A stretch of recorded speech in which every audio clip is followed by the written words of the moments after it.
Patience series లో day 1. Patience అంటే ఏంది? పేషెన్స్ అంటే అందరూ చెప్పడం ఓర్పు. మనం ఎన్ని కష్టాలు వచ్చినా మనం ఓర్పుగా ఉండాలని. అయితే ఒకసారి నేను చెప్పే ఈ స్టోరీ విను. బాలకృష్ణ అనే ఒక వ్యక్తి ఉన్నాడు. తను ఒక చిన్న మొక్కని నాటాడు.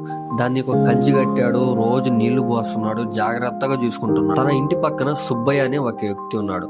తను రోజు తనని చూసి ఇది పోసి నీకు డబ్బులు ఇస్తుందా, ఏమైనా ఇస్తారా, ఏమైనా చేస్తారా, ఎందుకు దీనికి ఎంత జాగ్రత్తగా చూసుకుంటున్నావు అని రోజు కిండల్ చేసేవాడు. అలా రోజు సుబ్బయ్య బాలకృష్ణని ఏదో ఒకటి అంటానే ఉండేవాడు. అలా సుబ్బయ్య ఎన్ని అంటున్నా బాలకృష్ణ మాత్రం ఒక చిన్నగా ఒక స్మైల్ ఇచ్చి ప్రతి విత్తనం ఒక సమయానికి పూస్తుందని ఒక డైలాగ్ చెప్పి ఆన్సర్ ఇచ్చి అక్కడి నుంచి వెళ్ళిపోతాడు. కొన్ని సంవత్సరాల తర్వాత ఆ చిన్న మొక్క ఒక మహావృక్షమైంది. ఆ మహావృక్షం ఇప్పుడు అందరికి నీడనిస్తుంది, పక్షులకు ఒక నివాసం ఇస్తుంది. ఆ చెట్టు కిందే సుబ్బయ్య కూర్చొని చాలా రిలాక్స్ అవుతుంది. కొన్నిసార్లు మన ఫలితం ఆలస్యం అవుతుందేమో కానీ విఫలం మాత్రం కాదు. పేషెన్స్ అంటే మనం ఒక దాని కోసం వెయిట్ చేయడం కాదు. పేషెన్స్ అంటే మనం చేసే పని మీద ట్రస్ట్ అండ్ ఎఫర్ట్స్ పెట్టడం. సో నేనేం చెప్తున్నానంటే ట్రస్ట్ ది ప్రాసెస్ మావా.